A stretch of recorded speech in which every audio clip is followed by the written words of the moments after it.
जय हिंद मेरे प्यारे दोस्तों, मैं शुभम आप सबका स्वागत करता हूं CSE 2015 के क्वेश्चन पेपर एनालिसिस में। तो यहाँ पे हम लोग क्वेश्चन नंबर 81 से भी डिस्कस करेंगे। सेकेंड स्टेटमेंट पढ़ते हैं। करेक्ट यहाँ पे पूछा है, the GDP eight market price in rupees has steadily increase in the last decade. अब देखिए 2015 की बात हो रही है यहाँ पे। 2020-21 में तो सारे इकोनॉमी के डायनामिक्स बदल गए थे। क्यों? क्योंकि कोविड आ गया था और इकोनॉमिक एक्टिविटी पे बहुत ज़्यादा यहाँ पे जो है कम हो गई थी। बट ये 2015 से 2005 की बात हो रही है यहाँ पे। और कहता है कि मार्केट प्राइस इन रुपीज़, यहाँ पे एब्सोल्यूट नंबर में बात हो रही है। यहाँ पे कोई परसेंटेज या फिर ग्रोथ रेट की बात नहीं हो रही है। और स्टेडीली इंक्रीज है, इसका मतलब मैंने आपको बताया भी था, जो परसेंटेज गेम है मैंने मास्टर वीडियो सेशंस में आपको बताया भी था। अब देखिए यहाँ पे first, the rate of growth of real GDP has steadily increase in the last decade. देखिए रेट ऑफ ग्रोथ, परसेंटेज मैंने आपको बताया था। यहाँ पे जो है परसेंटेज में डिफरेंस लेके यहाँ पे बेस जो है चेंज होता है हर साल, ठीक है। तो ये steadily increase in the last decade होना बहुत मुश्किल है, रेट ग्रोथ, ठीक है, rate of growth. But absolute terms में यहाँ पे पॉसिबल है। यहाँ पे आंसर क्या आएगा दोस्तों? आंसर आएगा हमारा 2 only is the correct answer, ठीक है। अब ये जो भी डिजिट्स है, जो भी है, इनके पीछे हमें नहीं भागना है, क्योंकि क्वेश्चन जो भी आया हमारा जो सोल कंसेप्ट है वो हमें अप्लाई करना है। नेक्स्ट आगे बढ़ते हैं, अगला क्वेश्चन देखते हैं हम लोग। क्वेश्चन नंबर 82 कहता है, governor of a state nominate chairman of the legislative council of a particular state. ठीक है, क्या कह रहा है? Governor of a state nominate chairman of the particular legislative council.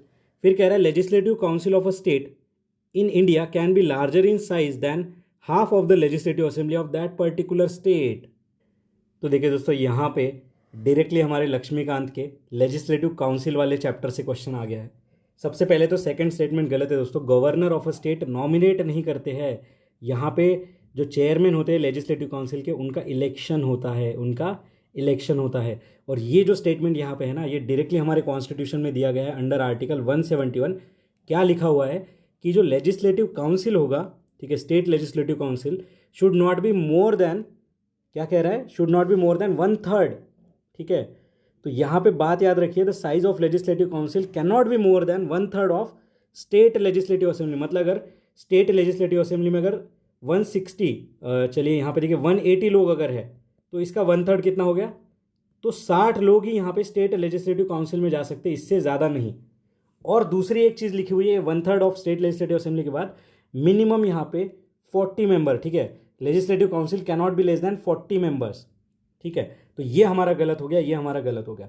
बाकी देखिए दोस्तों, ये जो लेजिस्लेटिव काउंसिल है, यहाँ पे आर्टिकल 171 याद रखिए।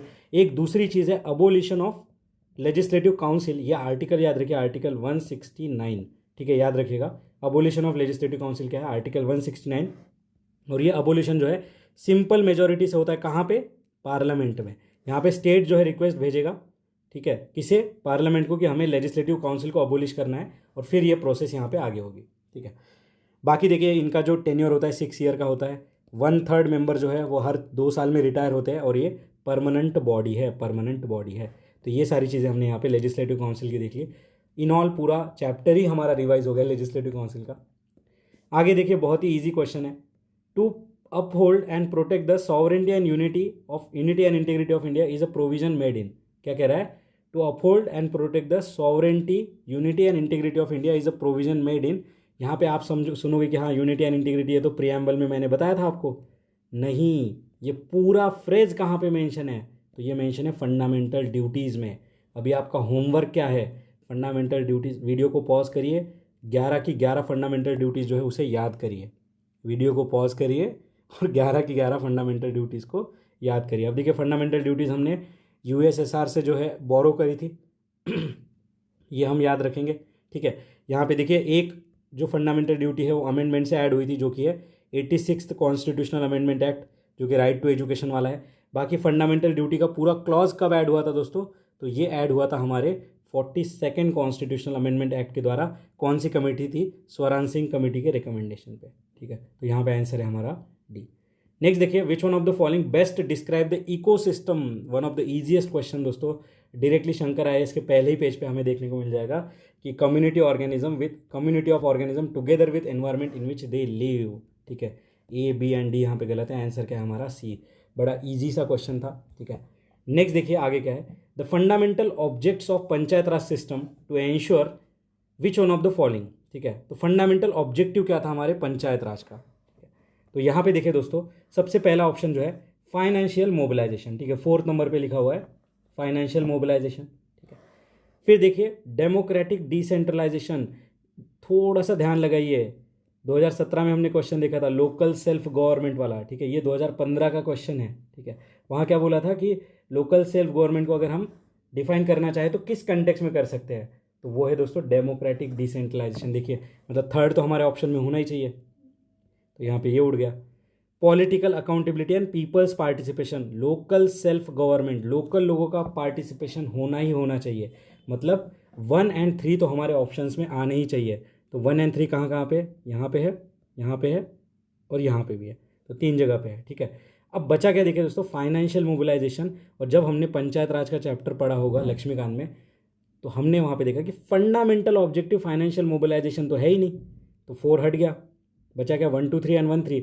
एंड पॉलिटिकल अकाउंटेबिलिटी देखिए दोस्तों, ये हायर लेवल पे, सेंट्रल स्टेट लेवल पे पॉलिटिकल अकाउंटेबिलिटी, ये सारी चीज़ें हैं। बट जो पॉलिटिकल अकाउंटेबिलिटी यहाँ पे भी होती है, बट फंडामेंटल ऑब्जेक्टिव क्या है पंचायत राज का, 1 और 3 इज द करेक्ट आंसर। ठीक है, 1 और 3 is the correct answer.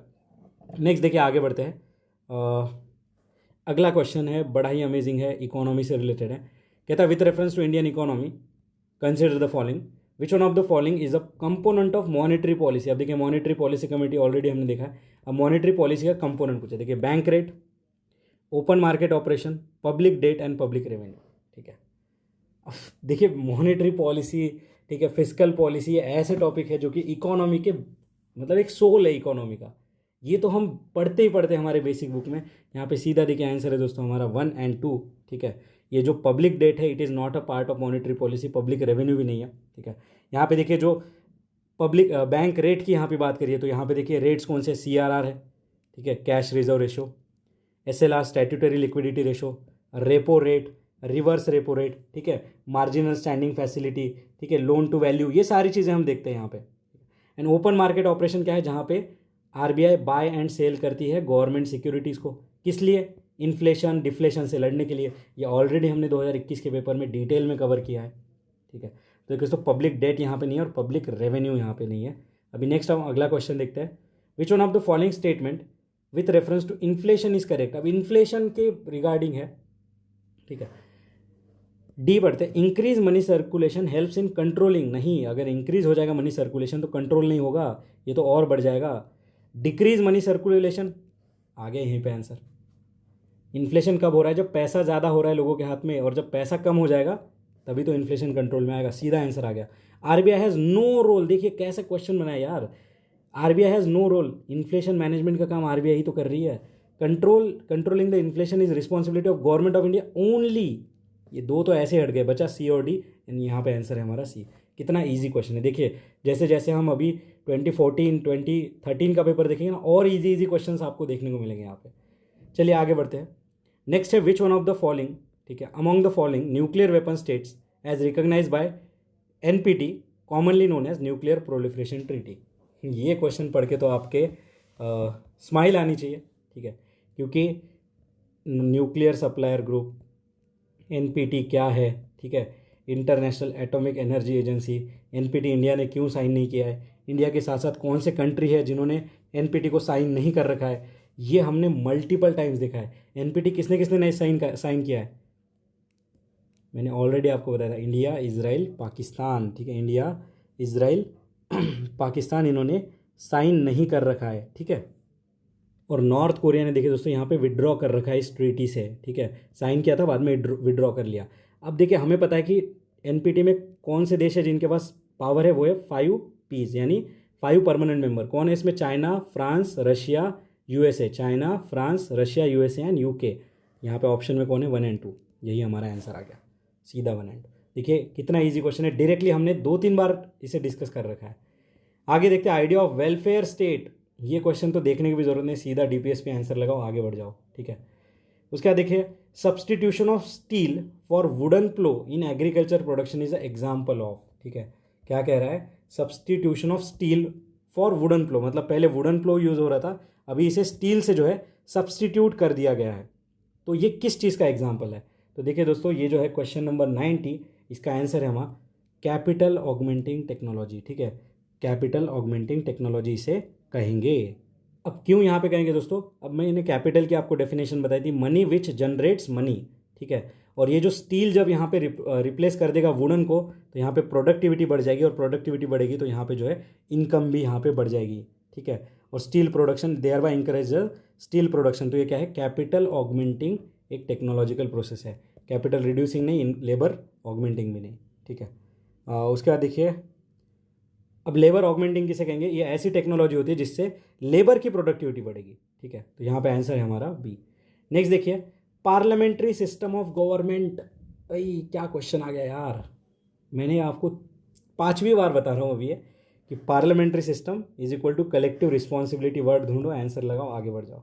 Parliament cannot dissolve, amend नहीं कर सकता डायरेक्टली, कुछ नहीं है, सीधा council of minister is responsible to, किसे रिस्पॉन्सिबल है? लोकसभा को। यहाँ पे पार्लियामेंट दे देते हैं कभी कभी, यहाँ पे राज्यसभा दे देते हैं कभी कभी, दोनों गलत है, लोकसभा होगा तो ही सही है। ठीक है, ये कहाँ लिखा हुआ है? ये आर्टिकल 75 क्लॉज 3 में लिखा हुआ है। ठीक है, याद रखिएगा कि council of minister shall be collectively responsible to House of People. People people people. H1N1 virus, दो बार आ गया वायरस, एक बार जीका वायरस, फिर इबोला वायरस, अब H1N1 वायरस किससे रिलेटेड है? तो स्वाइन फ्लू से रिलेटेड है। उस टाइम पे बहुत बड़ा ये जो है एक इशू बन गया था, कोविड जितना नहीं बना था, बट सीधा देखिए H1N1 virus is related to swine flu.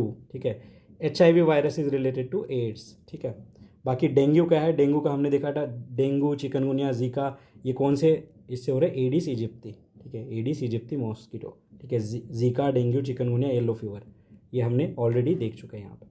आगे बढ़ते हैं, नेक्स्ट अगला क्वेश्चन है हमारा क्वेश्चन नंबर 93। ठीक है, इंडियन रेलवे में जो बायो टॉयलेट है, देखिए बायो वर्ड आ गया, यूपीएससी को प्यार हो गया इससे, बायो टॉयलेट। ठीक है, सेकंड क्या कह रहा है? Ammonia and water vapour are the only end product. Ammonia and water, अगर CO2 निकल गया एंड प्रोडक्ट तो, अगर मीथेन निकल गया एंड प्रोडक्ट तो, in the decomposition which is release in the atmosphere. यहाँ पे समझिए कि ये ओनली वर्ड क्यों दिया है, डायरेक्ट ओनली देख के नहीं, समझिए कि बाकी भी तो गैसेस रिलीज हो सकती है यार।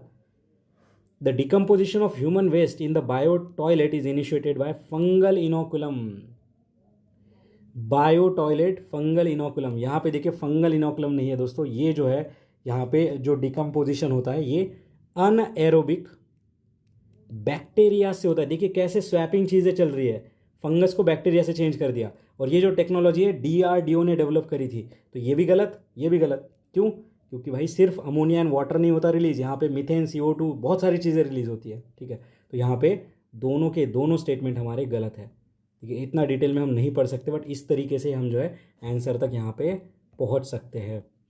अगला क्वेश्चन है हमारा क्या है? क्वेश्चन नंबर 93 तो हो गया। अच्छा, 94, the problem of international liquidity is related to non availability of capital account convertibility. Convertibility हमने पढ़ा था, कन्वर्टिबिलिटी ऑफ रूपी मतलब क्या है। अब इंटरनेशनल लिक्विडिटी की बात आ गई, और हमें पता है इंटरनेशनल लिक्विडिटी में कौन डोमिनेट कर रहा है?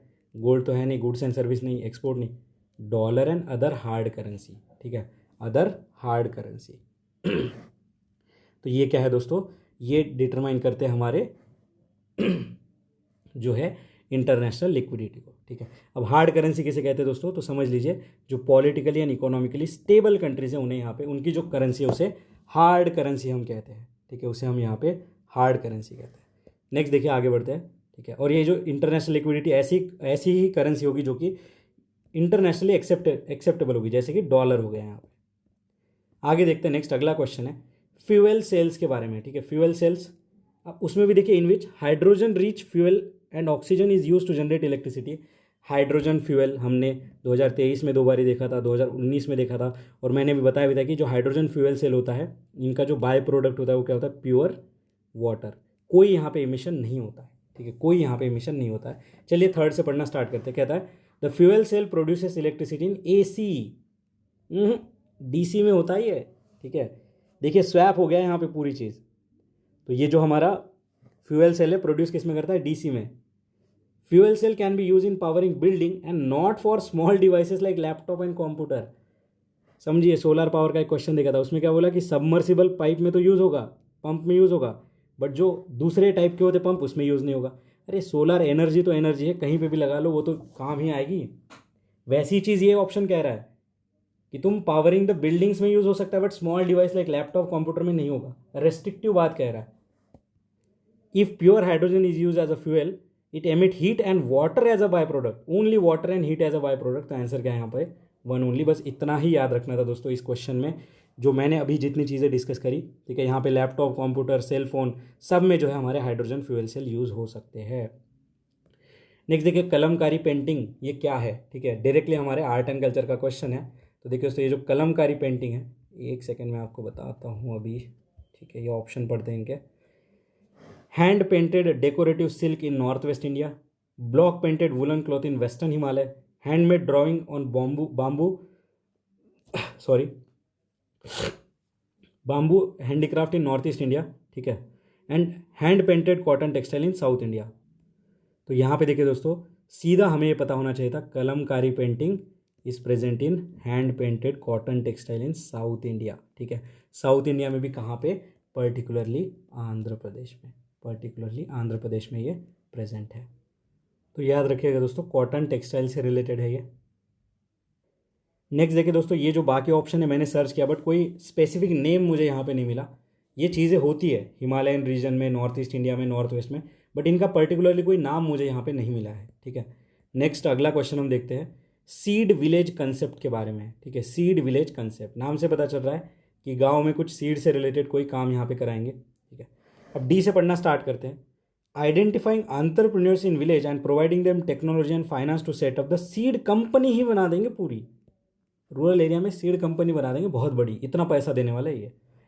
Embarking some village exclusively, some word है बट ये एक्सक्लूसिव ने थोड़ा यहाँ पे पंगा कर दिया, for the production of certified seed involving farmer for training the quality seed production and thereby make available quality of seed to other appropriate time and affordable cost. कितनी positive बात कर रहा है, ठीक है। Encouraging farmer to use their own farm seed and discouraging them to bye. ऐसा कौन करता है डिस्करेज बाय? तो फिर तो सीड मार्केट पूरा खत्म ही हो जाएगा।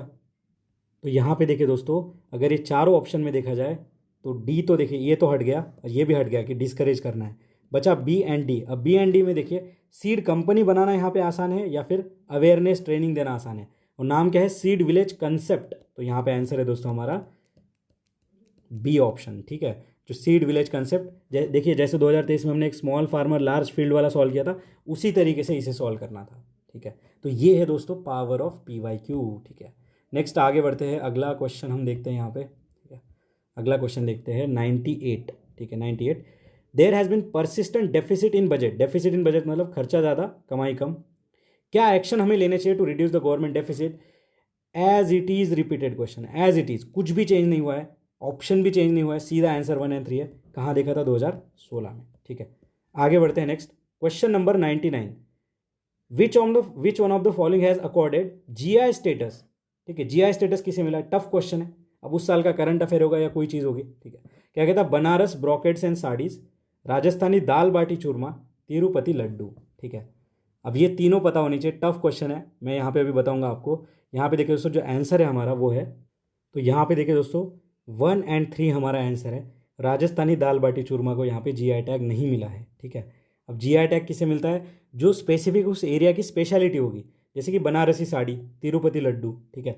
अभी जो GI टैग का स्टेटस होता है दोस्तों, ये मिलने के बाद 10 साल तक वैलिड होता है और उसके बाद आप इसे रिन्यू कर सकते हो बाय पेइंग द रिन्यूअल फी, ठीक है। दार्जिलिंग टी जो थी वो इंडिया की फर्स्ट यहाँ पे जो है हमारा GI टैग था, तो इतना याद रखेंगे हम लोग, ठीक है। नेक्स्ट देखिए आगे बढ़ते हैं, अगला क्वेश्चन है हमारा with reference to international renewable energy development agency limited, IREDA, ठीक है। दो स्टेटमेंट है, it is a non banking financial company, it is a non banking financial company and it is a public limited government company, ठीक है। तो यहाँ पे क्या है? India renewable energy development agency limited, ठीक है। जैसे लिमिटेड वर्ड आया ना, और देखिए पब्लिक लिमिटेड गवर्नमेंट कंपनी, यहाँ पे दोनों के दोनों स्टेटमेंट सही है दोस्तों, ठीक है। क्वेश्चन थोड़ा टफ है, ठीक है, बट यहाँ से समझ लीजिए ये बॉडी के ऊपर क्वेश्चन पूछने की UPSC की आदत है। जैसे कि 2022 में कोल कंट्रोलर ऑर्गेनाइजेशन आ गया, तो देखिए ये जो IREDA है दोस्तों, ये मिनी रत्ना कंपनी है, ठीक है। ये एक NBFC की तरह काम करती है, और किस मिनिस्ट्री में काम करती है? Ministry of new and renewable energy में, और एस्टेब्लिश कब हुई थी? 1987 7 में, ठीक है। और एक ग्रीन एनर्जी से रिलेटेड फाइनेंशियल असिस्टेंस ये देती है। तो यहाँ पे दोनों स्टेटमेंट इसके सही है, ठीक है। और देखिए ऐसे एक solar energy corporation of India, ये भी हमने देखा था। तो ये देखिए इस तरीके से जो बॉडीज़ है यूपीएससी हर साल पूछता रहेगा, ठीक है। तो इस तरीके से देखिए हमने 2015 का भी एनालिसिस कंप्लीट कर लिया है। अभी हम 2014 के साथ मिलेंगे जल्द ही। तब तक के लिए पढ़ते रहिए, मुस्कुराते रहिए। मिलते हैं ब्रेक के बाद। धन्यवाद।